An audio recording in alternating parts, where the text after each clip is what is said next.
bendiciones nuevamente.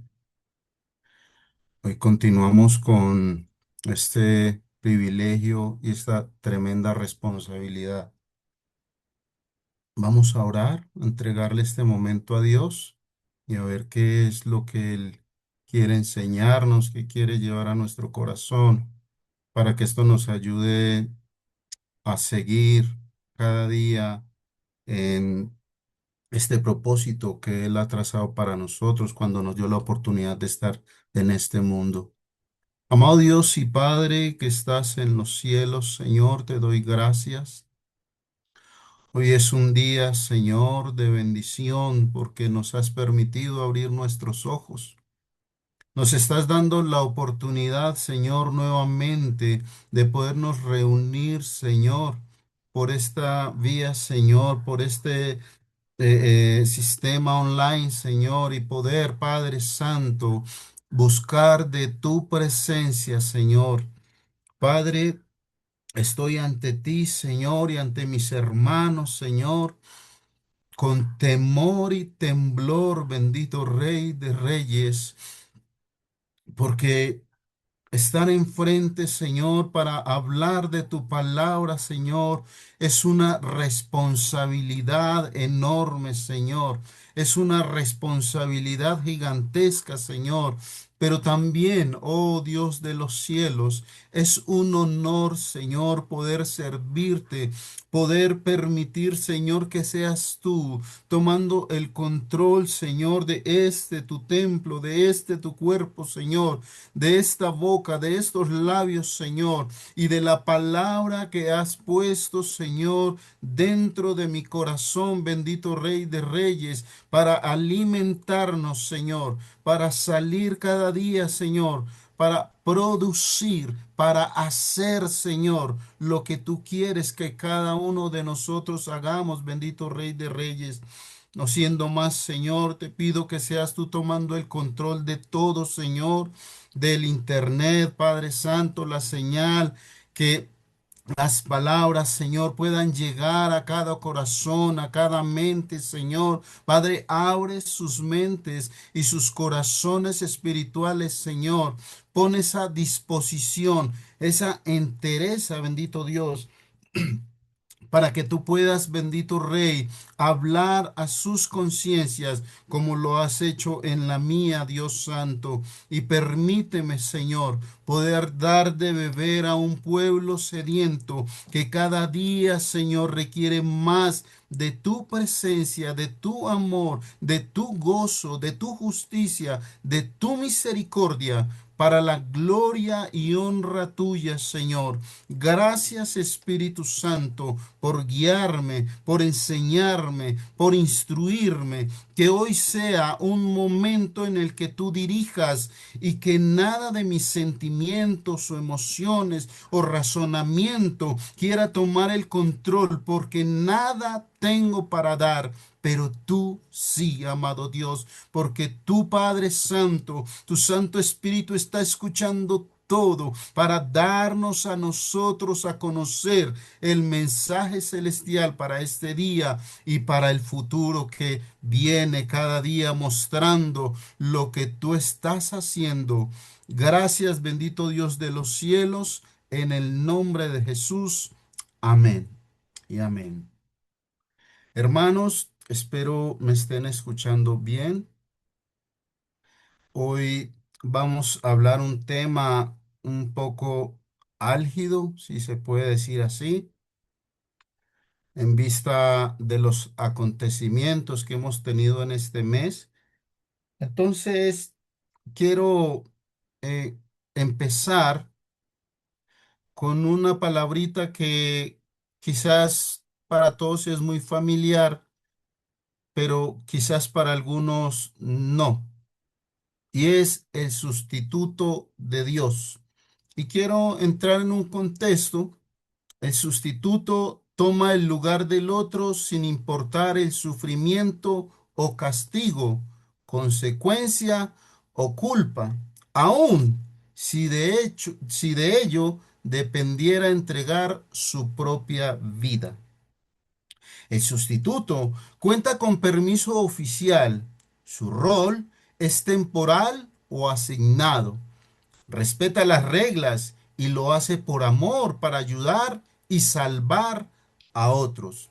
En Juan 19:30 dice, cuando Jesús hubo tomado el vinagre, dijo, consumado es.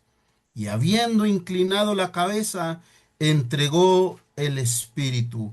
Hermanos, consumado en griego significa completar, ejecutar, concluir, descargar una deuda, pagar, satisfacer, terminar, acabar, el cumplimiento, cumplir.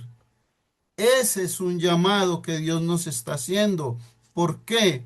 Porque cuando el Señor dijo consumado es, no significa que Él no iba a seguir obrando en la tierra. Él, por su atributo perfecto de su inmanencia, siempre estará pendiente de su creación y de toda la eternidad. Es un Dios infinito, es nuestro Dios, es nuestro amado.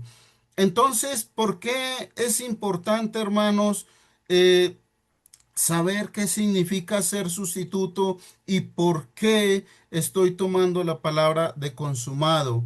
Cuando Jesús murió en la cruz y dijo consumado es, su obra terrenal había terminado, no su ministerio, porque es por toda la eternidad. Pero aquí, amados hermanos, y me gustaría que nos fuéramos a Mateo 28, versículo 17. Mateo 28, versículo 17 al 19. Dice, y cuando le vieron, le adoraron, pero algunos dudaban. Y Jesús se acercó y les habló diciendo, toda potestad me es dada en el cielo y en la tierra. Por tanto, por tanto, por tanto, id, id, id, id y haced discípulos a todas las naciones, bautizándolas en el nombre del Padre y del Hijo y del Espíritu Santo. Amados, hay un llamado que el Señor nos está haciendo. Entonces, lo opuesto a la palabra, hermanos, de sustituto, me atrevería a decir yo, es usurpador. ¿Por qué voy a utilizar también esta palabra? Porque en todo lo que vamos a ver en este día, si el Señor nos lo permite, es precisamente lo que el enemigo siempre ha estado haciendo desde aquella rebelión en el reino de los cielos y cuando estuvo también allí en el huerto del Edén. Un usurpador actúa sin permiso ni autoridad. Se apropia de algo ajeno con engaño a la fuerza a la fuerza y quita de su lugar a la persona legítima. La historia nos cuenta que Israel había experimentado todos los milagros maravillosos de Dios a su favor cuando salieron de Egipto. Pero se olvidaron del Dios de los milagros. Sin duda alguna, hoy, hermanos, no es diferente de aquellos tiempos. Ellos vivieron las consecuencias a su extravío y nosotros también. Hermanos, la falta de fe impide que Dios pueda obrar. Y lo curioso, amados hermanos, es que vivimos en uno de los tiempos más extremos, donde la urgencia de milagros o un avivamiento son vitales para una sociedad e iglesia que muestra un estado calavérico espiritual. Decimos tener fe, pero con miedo de actuar. Nos da miedo dar el paso a lo sobrenatural. Nos cuesta creer en lo invisible. Nos atemoriza no sentir lo físico en nuestras manos. Nos da pánico no tener el control. Y no nos hemos dado cuenta de las maravillas de Dios que estamos desechando. Como dijo nuestro amado Señor en Mateo 12:30, el que no es conmigo, contra mí es, y el que conmigo no recoge, desparrama. En otras palabras, podríamos decir, el que no suma para el reino de los cielos, tampoco reste. La falta de fe y obediencia bloquean la obra de Dios. Hermanos, el favor de Dios está disponible para todos aquellos que se disponen a vivir una vida sin reservas para Cristo. Cuando el verdadero cristiano siente esa hambre insaciable de Cristo y de las cosas celestiales, cuando el Espíritu Santo le ha cautivado en esa única verdad, su presencia divina le sumerge y ya no piensas en nada más que servir, adorar a aquel que tiene sus ojos puestos en ti, como lo dice segunda de Crónicas 16:9, porque los ojos de Jehová contemplan toda la tierra para mostrar su poder a favor de los que tienen corazón perfecto para con él. Hermanos, la tierra estaba desordenada y vacía. Las tinieblas estaban sobre la faz del abismo y el Espíritu de Dios se movía sobre la faz de las aguas. Hoy vamos a hablar de un personaje muy importante y nos vamos a ubicar en el libro de Nehemías, el capítulo 1. Voy a continuar un poco acá con este contexto para que podamos entrar en profundidad. A causa de la desobediencia de Judá, la idolatría, la injusticia social, el rechazo a los profetas, llegó como castigo la destrucción de Jerusalén en el año 586 antes de Cristo por el rey Nabucodonosor II, el rey de Babilonia. El rey Sedequías rompió su juramento político de fidelidad a Babilonia y se negó a pagar tributo, desobedeciendo la advertencia divina de rendirse. Sedequías adoraba a dioses ajenos de naciones vecinas dentro del propio templo. Abusó tuvo abuso hacia los pobres. Los líderes eran corruptos, la violencia era generalizada, hubo rechazo constante a los llamados de Dios y a los cambios de profetas como Jeremías. Algunos intérpretes hablan de la caída de Jerusalén como castigo permitido por Dios por la infidelidad del pueblo. Y en Segunda de Reyes podemos ver que fue así. En Segunda de Reyes 24, versículos 19 y 20, dice: E hizo lo malo ante los ojos de Jehová, conforme a todo lo que había hecho Joacim. Vino, pues, la ira de Jehová contra Jerusalén y Judá hasta que los echó de su presencia. Hermanos, un sustituto es un hombre o una mujer que está dispuesto a hacer lo que le fue encomendado. Y hoy vamos a hablar de Nehemías, un joven de 28 años que nació en el exilio o la diáspora, varias décadas después de las deportaciones. Vivió en el imperio persa, en la ciudad de Susa, antes de viajar a Jerusalén en el año 445 antes de Cristo. Nehemías había nacido alrededor del año 473 antes de Cristo, mucho después que iniciara el exilio y cuando el dominio ya estaba cambiando hacia Persia. Entonces vamos a ubicarnos en el capítulo 1. El capítulo 1 nos dice, y les pido, amados hermanos, que oren mucho por mí, por favor, y que me tengan paciencia, porque en realidad vamos a leer mucho y es el Señor quien nos irá guiando paso a paso. Oración de Nehemías sobre Jerusalén. Palabras de Nehemías, hijo de Acalías. Aconteció en el mes de Kislev, en el año 20, estando yo en Susa, capital del reino, que vino Ananí, uno de mis hermanos, con algunos varones de Judá, y les pregunté por los judíos que habían escapado, que habían quedado de la cautividad y por Jerusalén. Y me dijeron, el remanente, los que quedaron de la cautividad allí en la provincia, están en gran mal y afrenta. Y el muro de Jerusalén derribado y sus puertas quemadas a fuego. Cuando oí estas palabras, me senté y lloré. E hice duelo por algunos días y ayuné y oré delante del Dios de los cielos. Y dije, te ruego, oh Jehová, Dios de los cielos, fuerte, grande y temible, que guarda el pacto y la misericordia a los que le aman y guardan sus mandamientos.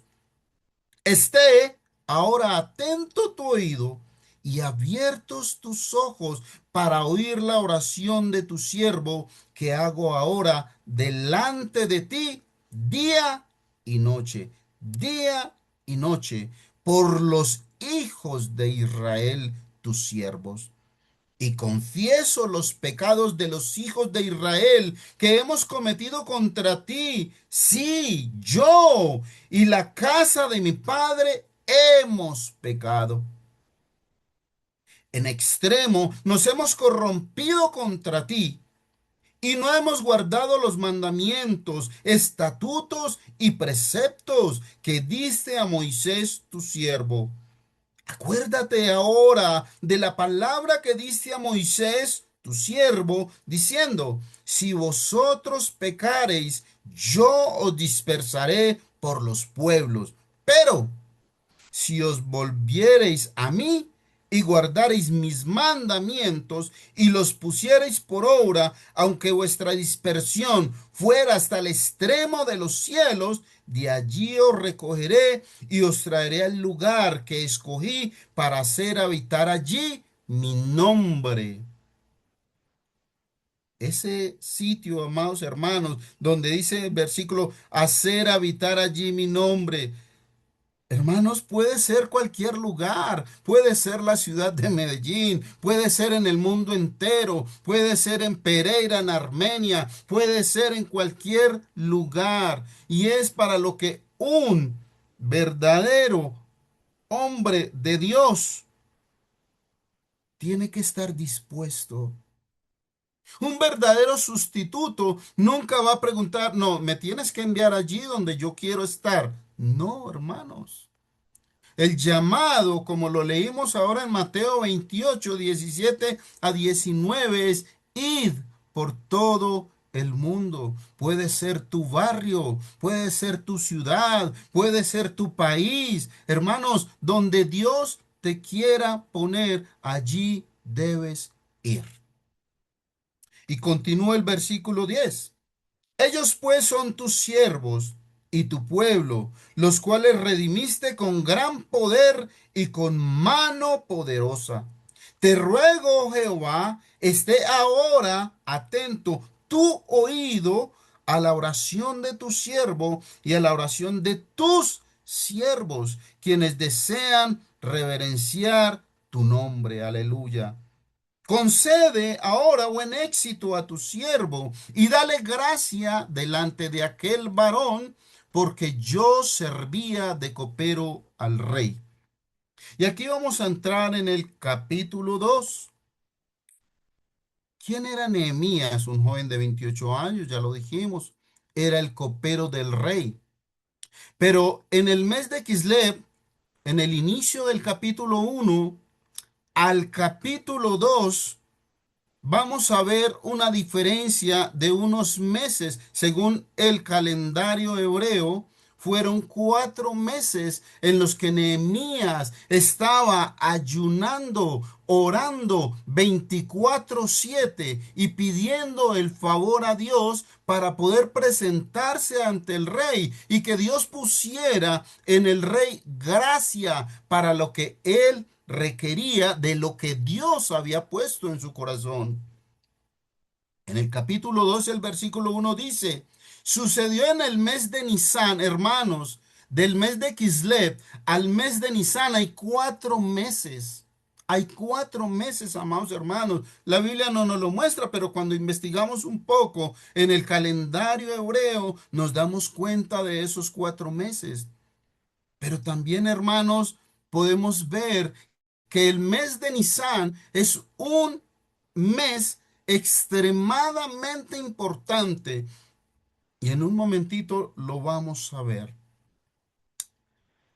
Sucedió en el mes de Nisan, en el año 20 del rey Artajerjes, que estando ya el vino delante de él, tomé el vino y lo serví al rey.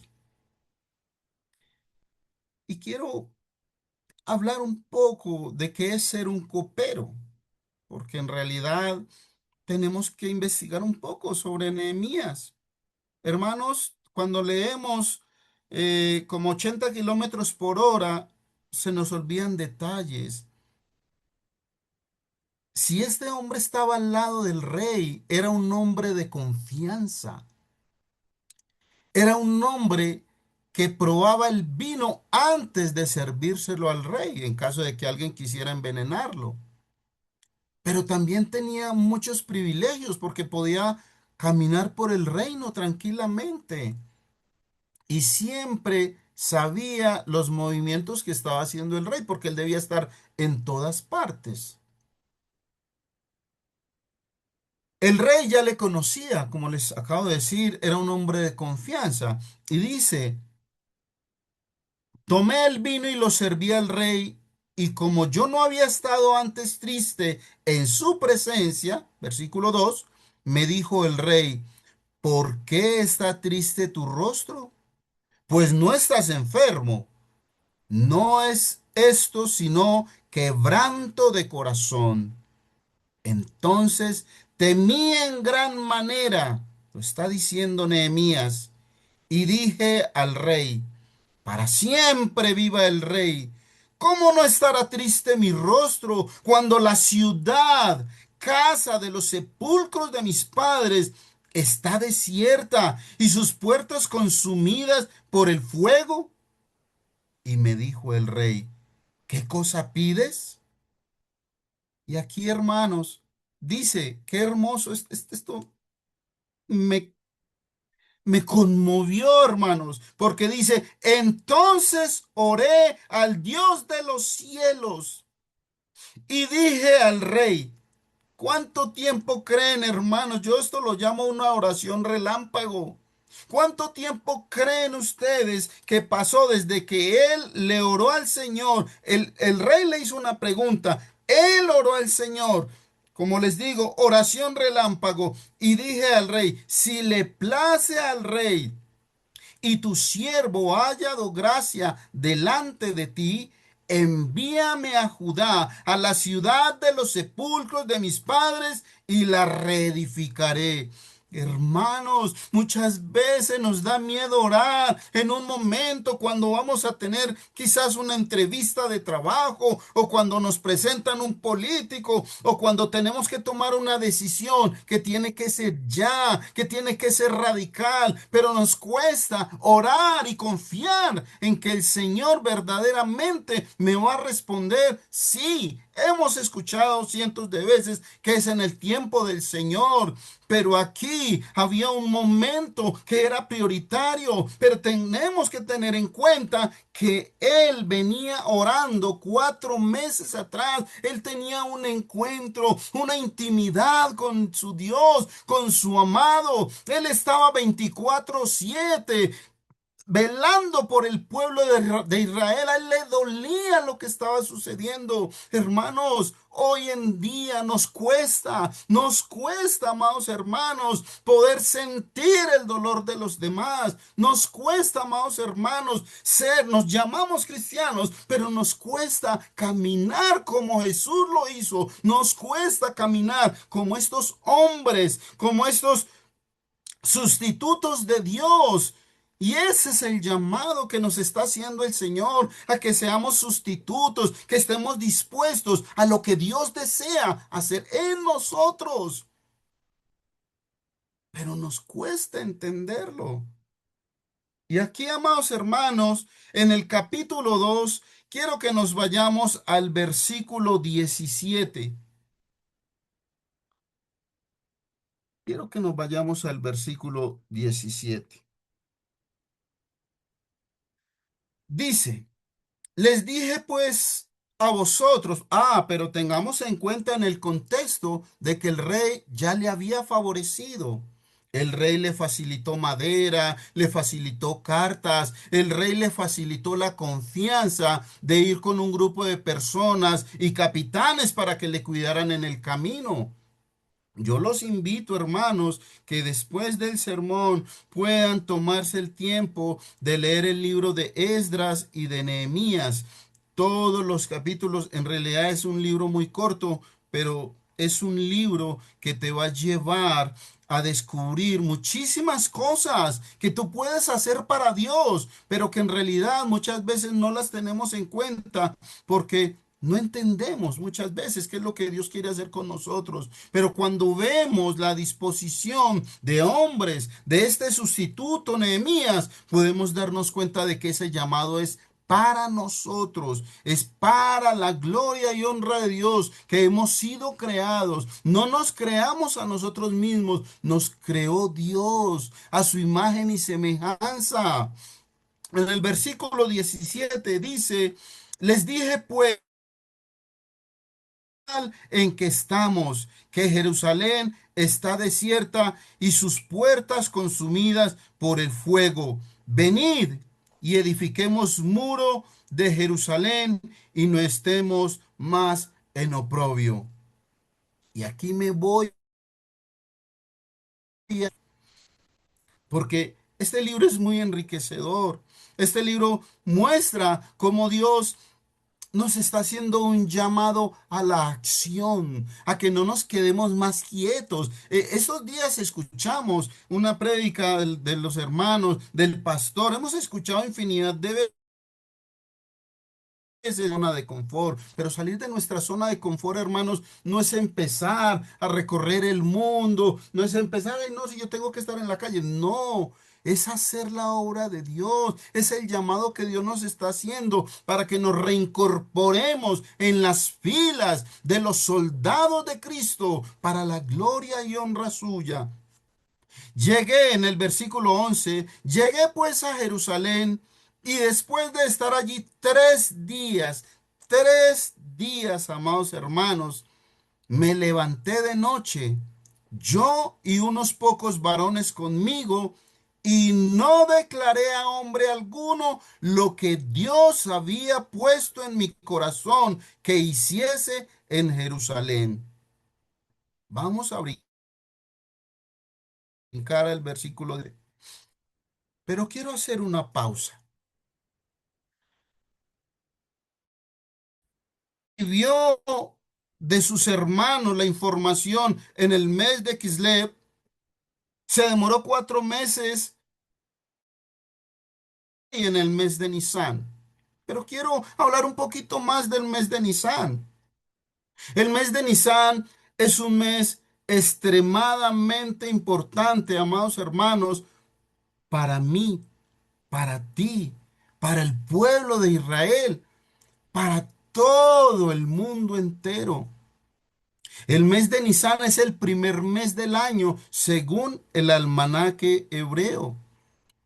Es el mes de la siembra, es el mes de que todo es nuevo. Y aquí quiero aprovechar un poquito, hermanos, a decir algo. Nisan, según es muy importante para nuestras vidas cristianas. Este mes de Nisan está entre marzo y abril. Es un llamado espiritual, es un llamado. En este mes se ha marcado el nacimiento del pueblo hebreo al salir de la esclavitud de Egipto, el mes de la redención, y se conmemora el éxodo, la salida del pueblo. La tradición hebrea enseña que así como Dios redimió a los israelitas en este mismo mes, ocurrirá la redención final. Hermanos, en el mes de Nisan, cuando Nehemías estaba abordando el rey, nos estaba mostrando muy adelante el nacimiento de lo que Dios iba a hacer en la humanidad, y era esa inmensa redención. Entonces dice, cuando la naturaleza florece y el ser humano puede reiniciar su camino, también invita a romper ataduras personales y limitaciones del ego en la fe y la confianza. Es seguir un propósito superior para Dios. Anteriormente, el mes de Nisan era llamado el mes de Aviv, mes de las espigas verdes. Adoptó el nombre de Nisan tras el exilio a Babilonia. En este mes de Nisan, hermanos, se conmemora la Pascua, el Pesaj. El día 14 y el día 15 comienza la fiesta de los panes sin levadura. Hermanos, Jesucristo en el mes de Nisan celebró la Pascua con sus discípulos 26, 17 a 29. Hermanos, en este mes sucedió en el plano físico y espiritual el mayor acto de amor en todo el universo. Un suceso que estremeció el mismo cielo, hizo doler el corazón del Padre. Un suceso donde las huestes celestiales no entendían. Había silencio. El Hijo de Dios estaba siendo sentenciado y humillado, vituperado, llevado al escarnio público. El infierno, el infierno ardía con más intensidad. Los demonios celebraban una aparente victoria. Cuando de momento el tiempo se detuvo, hubo 3 horas de oscuridad, la tierra se sacudió como nunca, el velo del templo se rasgó en dos de arriba a abajo y las rocas se partieron, se abrieron los sepulcros, muchos cuerpos de santos se levantaron y salieron de las sepulturas después de la resurrección. Y al tercer día resucitó nuestro amado, primicia de los que durmieron. Llegó un ángel del Señor, descendió del cielo y removió la piedra. Hermanos, con temor y gran gozo, algunos de los hermanos fueron a dar las buenas nuevas. Iban y daban las nuevas a los hermanos. Hermanos, este mes de Nisan marcó la historia de tu vida, de mi vida, del universo entero. Y aquí, amados hermanos, volviendo al versículo 17, ¿qué tendrá que ver todo esto? Todo. Hermanos, estamos llamados a una obra inmensa, a una obra sobrenatural. Quiero que nos enfoquemos aquí. Dice el versículo 17, lo vuelvo a leer. Les dije pues, vosotros veis el mal en que estamos, que Jerusalén está desierta y sus puertas consumidas por el fuego. Venid y edifiquemos el muro de Jerusalén y no estemos más en oprobio. Hermanos, Jesucristo murió para darnos a ti y a mí libertad. Él llevó los pecados cautivos en la cruz para que tú y yo fuéramos libres. Pero no termina ahí, porque cuando Él dijo consumado, te dio el llamado, si lo aceptaste, como Rey Salvador de tu vida, de que sigas adelante el camino, que no te detengas. Vamos hacia adelante, porque necesitamos todos unidos como familia en Cristo, levantarnos para continuar la obra de nuestro amado Cristo. Venid y edifiquemos el muro de Jerusalén y no estemos más en oprobio. Hermanos, necesitamos levantar un muro para que el enemigo no nos vea como derrotados, para que el enemigo tema, porque él sabe que los que estamos trabajando para la obra de Dios, él no tiene parte, él no puede hacer nada si Dios no se lo permite. Pero ahí es donde necesitamos centrarnos, analizar. Nehemías se tomó 3 días analizando cómo iba a ser toda esta obra. A nadie se lo dijo. Todos necesitamos tener, hermanos, un tiempo para analizar cómo estoy viviendo mi vida cristiana, cómo estoy trabajando para Cristo. ¿Qué es lo que estoy haciendo? ¿Qué tanto estoy aportando para el reino de los cielos? Dios no necesita dinero. Dios te necesita a ti para que traigamos almas de lo que el diablo una vez nos robó. ¿Tu familia? ¿Mi familia? ¿Mis vecinos? ¿Tus vecinos? La ciudad de Medellín debería ser de Cristo. Colombia. ¿Cuántos países en el mundo? En fin. Dios te mostrará. Entonces, versículo 18, les declaré cómo la mano de mi Dios había sido buena sobre mí. Ya lo vimos anteriormente. Y asimismo, las palabras que el rey Artajerjes me había dicho. Y dijeron, levantémonos y edifiquemos. Así esforzaron sus manos para el bien. Para mí es muy triste cuando escucho a los hermanos, algunos hermanos de iglesias diferentes. Es que ustedes manejan un grupo y yo siento que no puedo estar ahí. Hombre, ¿cómo venga? Es que todos somos una familia. Pero así como en las familias hay unos que no quieren, hay otros que tenemos que estar ahí avanzando, no nos podemos detener. El mundo no va a parar porque tú no quieras trabajar para Cristo. El mundo no va a parar simplemente porque tú estás dedicando más tiempo a otras cosas que para Cristo. Tú tienes un llamado. Por eso al principio decía, nos da miedo lo sobrenatural, nos da miedo pensar en la eternidad, en la infinitud de Dios. Levantémonos y edifiquemos. Así esforzaron sus manos para el bien. Dice también la palabra que aquellos que están más firmes ayuden a los que aún están débiles en la fe. Pero ellos también se tienen que acercar. El mundo no se detendrá si no quiere seguir trabajando para Cristo. Eso no va a suceder. Pero aquí, en el versículo 19, dice, pero cuando lo oyeron Sanbalat Eronita, Tobías, el siervo amonita, y Gesem, el árabe, hicieron escarnio de nosotros y nos despreciaron, diciendo, ¿qué es esto que hacéis vosotros? ¿Os rebeláis contra el rey? Y en respuesta les dije, el Dios de los cielos, Él nos prosperará.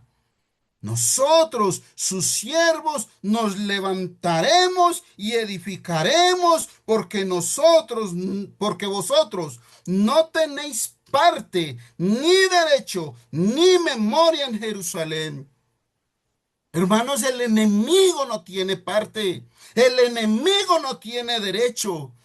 Y algo más todavía, amados hermanos, él no tiene memoria. Y quiero que nos vayamos a Malaquías, por favor, capítulo 3, versículo 16 a 18. Entonces, entonces, los que temían a Jehová hablaron cada uno a su compañero. Y Jehová escuchó. Si recuerdan la oración de Nehemías, oh Señor, que tu oído esté atento, atento, atento. Y Jehová escuchó y oyó, y fue escrito libro de memoria delante de él para los que temen a Jehová, para los que piensan en su nombre. Y serán para mí especial tesoro, ha dicho Jehová de los ejércitos, en el día en que yo actúe y los perdonaré como el hombre que perdona a su hijo que le sirve. Entonces os volveréis y discerniréis la diferencia entre el justo y el malo, entre el que sirve a Dios y el que no sirve. Hermanos, si no sumas para el reino de los cielos, entonces no estorbes. Pero nosotros somos llamados a servir. Dios nos dio la oportunidad de estar en una iglesia de bendición. Dios nos está dando la oportunidad de aprender cada día más y escudriñar su escritura, vivirla, sentirla, encarnarla, hermanos. Pero esto no es para jugar, no es para quedarnos cómodos en el sillón, levantando los pies, pasados todas las horas viendo televisión. No, hermanos. Es precisamente para la obra de Dios. Y lo que yo les decía ahora que me parece muy hermoso, el enemigo no tiene ni parte, ni derecho, ni memoria en Jerusalén. Solo los hijos de Dios, aleluya, para la gloria y honra suya. Entonces, hermanos, Dios nos está llamando, nos está diciendo, hey, ven, ven. Deja de estar tan relajado y camina. Sí, el enemigo se levantará todos los días. Todos los días, hermano. El enemigo va a poner cualquier cantidad de tropiezos. Ayer tuvimos la oportunidad de reunirnos varios hombres, pero muchos de los hombres que fueron invitados a última hora empezaron a cancelar. Tenían sus dificultades, sus cosas. Hermanos, yo a veces digo y me perdonan y espero no ofender a nadie, pero se requiere de valentía para dar mi palabra a Dios y decir, sí, yo voy a ir, yo lo haré. Yo lo haré, Señor. Envíame a mí. Yo estoy dispuesto a hacerlo. No me importa, Señor, lo que pase alrededor. Voy porque tú me lo estás encomendando. Eso es lo que el Señor nos está llamando a hacer. Pero andamos tan relajados, hermanos. El capítulo 3, amados hermanos, no lo voy a tocar porque es cuando Nehemías reparte la forma en que se va a trabajar allí. Nos vamos a ubicar en el capítulo 4 para continuar viendo el asedio del enemigo, pero también las armas, las herramientas con las que estábamos contando. Y digo estábamos porque yo me incluyo, hermanos. Esto no es solamente Nehemías, es hoy. Esto que está sucediendo es hoy, hermanos. Y más adelante sé que lo van a entender con mayor razón. Entonces, amados hermanos, en el versículo 5 del capítulo 4 de Nehemías, el Señor, perdón, Nehemías le está orando al Señor y le está, bueno, nos tenemos que ir desde el versículo 4. Oye, oh Dios nuestro, que somos objeto de su menosprecio, y vuelve el baldón de ellos sobre su cabeza y entrégalos por despojo en la tierra de su cautiverio. El baldón, hermanos, es la burla, es el escarnio, es la humillación. No cubras, versículo 5, su iniquidad, ni su pecado sea borrado delante de ti, ni su pecado sea borrado delante de ti. porque se airaron contra los que edificaban. Hermanos, si Dios te ha encomendado una obra, nos ha encomendado una obra, no debemos temer. Él ya nos tiene sitiados en protección angelical. El Señor siempre tiene cuidado de los suyos. Ya lo hemos escuchado cientos de veces. El versículo 6 dice, edificamos pues el muro y toda la muralla fue terminada hasta la mitad de su altura, porque el pueblo tuvo ánimo para trabajar. El versículo 7. Pero aconteció que oyendo Sanbalat y Tobías y los árabes, los amonitas y los de Asdod, que los muros de Jerusalén eran reparados porque ya los portillos comenzaban a ser cerrados, se encolerizaron mucho. El enemigo, siempre que ve tu muralla, hermanos, con una debilidad, por ahí se te va a meter. ¿Cuál es mi muralla, la parte más débil, para empezar a reforzarla en oración? ¿En qué me estoy dejando desviar? ¿Cuál es aquello que me está impidiendo como tener más comunión con el Señor? Esto, aquello, lo otro, el televisor, el celular, qué sé yo. Perdón. Hermanos, ¿cuál es tu muralla? ¿Cuál es la parte de tu muralla que está más débil? Hasta la mitad de su altura, porque el pueblo tuvo ánimo para trabajar, pero aconteció. A veces nos debilitamos cuando empezamos a escuchar a un Sanballat, a un Tobías, a un árabe, qué sé yo, que empiezan a levantarse los chismes, las calumnias, los vituperios, y empezamos a retroceder, empezamos a ceder a sus injurias. Dice, porque ya los portillos comenzaban a ser cerrados. Hermanos, es hora de empezar a mirar cómo está tu muralla. Es hora de empezar a ver cómo está la muralla de la iglesia de Dios, la gran comisión, para empezar a reforzar en oración, para que podamos ganar las almas para Cristo y no dejar que el enemigo nos las quiera quitar.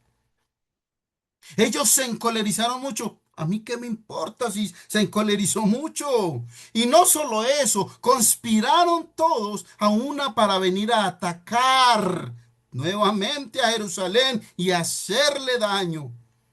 Pero vuelvo otra vez con las herramientas y las armas que nos da el Señor.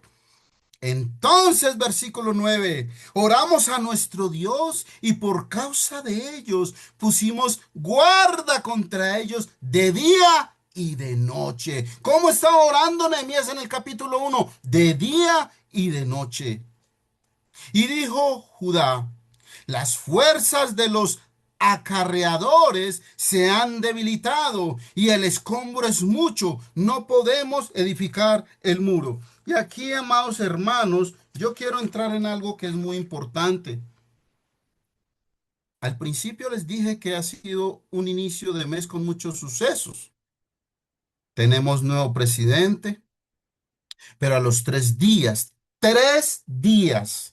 de haber iniciado como presidente, llegó este terremoto. Hermanos, escombros en hebreo es zafar. Es polvo, lodo, tierra, barro. Es ceniza, es mezcla. Los escombros o ruinas representan las secuelas del juicio, la destrucción o el pecado, pero también el punto de partida para la restauración y la obra de Dios. ¿Recuerdan? Mes de Nisan. También simbolizan los obstáculos que impiden avanzar, como los restos del pasado que deben limpiarse para edificar de nuevo. Yo lo llamo, hermanos, tocar fondo. Los escombros son también un sentimiento de desgaste físico y emocional y espiritual que dificulta la reconstrucción de la vida o la obra comunitaria. Hermanos, para nadie fue ajeno lo que sentimos el 10 de agosto a las 7:34 de la madrugada. Y hasta el día de hoy, todavía cuando vemos noticias, vemos personas retirando escombros. Hermanos, cuando yo empecé a estudiar para este sermón, no había nada, no había sucedido nada. Y yo le preguntaba al Señor, pero ¿qué tiene que ver esto, Señor? Hay muchas cosas que no entiendo, pero sigue estudiando, sigue estudiando. Cuando llegó ese temblor, ese terremoto, a mí me dio pavor, me dio pánico. Su palabra, hermanos. Los escombros también pueden ser como promesa divina, como dice Isaías 61:4. En Isaías 61:4 dice, reedificarán las ruinas antiguas y se levantarán los asolamientos primeros y restaurarán las ciudades arruinadas, los escombros de muchas generaciones. ¡Wow! Dios promete que su pueblo restaurará los escombros de muchas generaciones. Aquí, hermanos, los escombros son la materia prima sobre la cual Dios manifiesta su poder de redención y levantamiento, como limpieza interior, heridas, pecados, resentimientos que estorban el propósito de Dios en nuestras vidas. Como acción de fe se mueven los escombros antes de levantar el muro. Y tenemos que enfrentar, desechar todas las cargas y dolores del pasado para permitir que Dios reconstruya su vida en cada uno de nosotros. Hermanos, en el versículo 10 del capítulo 4 dice, las fuerzas de los acarreadores se habían debilitado y el escombro es mucho y no podemos edificar. Brinquemos al 12. Pero sucedió que cuando venían los judíos que habitaban entre ellos nos decían hasta 10 veces, de todos los lugares de donde volviereis, ellos caerán sobre nosotros. Ellos como judíos estaban advirtiendo a todos los que estaban trabajando en la obra. Entonces, esto es una alerta y es discernimiento también. Entonces, por las partes bajas del lugar detrás del muro y en los sitios abiertos puse al pueblo por familias con sus espadas, con sus lanzas y con sus arcos. Después miré y me levanté y dije a los nobles y a los oficiales y al resto del pueblo, no temáis delante de ellos, acordaos del Señor grande y temible y pelead por vuestros hermanos y vuestros hijos y por vuestras hijas y por vuestras mujeres y por vuestras casas. Y cuando oyeron nuestros enemigos que lo habíamos entendido que lo habíamos entendido y que Dios había desbaratado el consejo de ellos, nos volvimos todos al muro, cada uno a su tarea. Desde aquel día la mitad de mis siervos trabajaba en la obra y la otra mitad tenía lanzas, escudos, arcos y corazas, y detrás de ellos estaban los jefes de toda la casa de Judá, los que edificaban en el muro, los que acarreaban y los que cargaban. Con una mano trabajaban en la obra y en la otra tenían la espada. Porque los que edificaban, cada uno tenía su espada ceñida a sus lomos, y así edificaban. Y el que tocaba la trompeta estaba junto a mí. Y dije a los nobles y a los oficiales y al resto del pueblo, dije, la obra es grande y extensa, y nosotros estamos apartados en el muro, lejos unos de otros. En el lugar donde oyereis El sonido de la trompeta.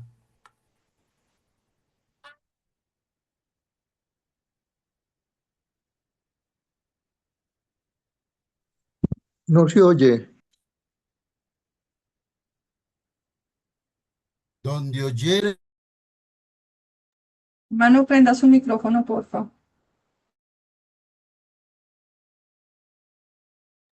les pido perdón, hermanos. No sé si alcanzaron a escuchar el sonido de la trompeta. Hasta ahí quedó, hasta Nehemías, ahí quedó. Nehemías les había advertido que cuando escucharan el sonido de la trompeta, allí se reunirían. Y dice Apocalipsis, capítulo 19, versículo 11. Entonces vi el cielo abierto y he aquí un caballo blanco, y el que lo montaba se llamaba Fiel y Verdadero, y con justicia juzga y pelea. Sus ojos eran como llama de fuego, y había en su cabeza muchas diademas, y tenía un nombre escrito que ninguno conocía sino él mismo. Estaba vestido de una ropa teñida en sangre y en su nombre es el Verbo de Dios. Y los ejércitos celestiales, vestidos de lino finísimo, blanco y limpio, le seguían en caballos blancos. De su boca sale una espada aguda para herir con ella a las naciones, y él las regirá con vara de hierro. Y él pisa el lagar del vino del furor y de la ira del Dios Todopoderoso. Y en su vestidura y en su muslo tiene escrito este nombre: Rey de Reyes y Señor de Señores. Amados hermanos, tenemos quien nos defienda, tenemos quien salga adelante por nosotros. El enemigo no nos puede tocar, el enemigo no nos puede hacer nada si Dios no lo permite. Tenemos que avanzar en la obra del Señor. No podemos continuar, hermanos, siendo tan necios de quedarnos quietos. Hay mucho por hacer. Así como vimos en lo que aconteció en Colombia, son muchas personas que no les importaba si era derecha, si era izquierda, no importaba absolutamente nada. Solo había un interés: salvar vidas, ayudar. Hermanos, hay muchísima mies por fuera, hermanos. Hay muchísimas personas que están cargadas. Hay personas que están intentando suicidarse en este momento. Hay muchos que están tratando de robar niños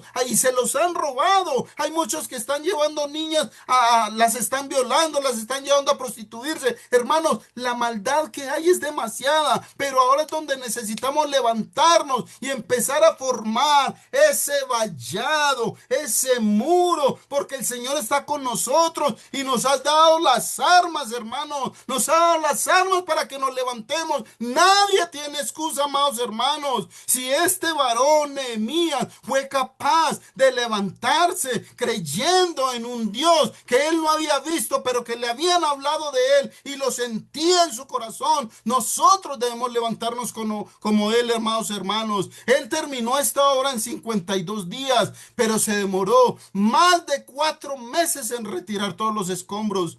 ¿Quién, hermanos, es capaz de construir una muralla de 1.4, 1.8 kilómetros aproximadamente con 42.000 personas a 50.000? Hermano, eso solo lo hace alguien que cree en lo invisible, alguien que cree en un Dios maravilloso y poderoso que lo creó con un fin. Y tú y yo, amados hermanos, fuimos creados con un fin, para la gloria y honra suya. Que Dios les bendiga, hermanos. Muchas gracias. Amado Señor, tú sabes lo que ha acontecido en este momento. Yo te pido, bendito Rey de Reyes, que bendigas a mis hermanos, Señor. Que permitas que este mensaje no quede solamente ahí. Y que cada día, Señor, podamos entender a lo que tú nos has llamado para continuar en la construcción, Señor. Para continuar en la expansión de tu reino, para la gloria y honra tuya. En el nombre de Jesús. Amén.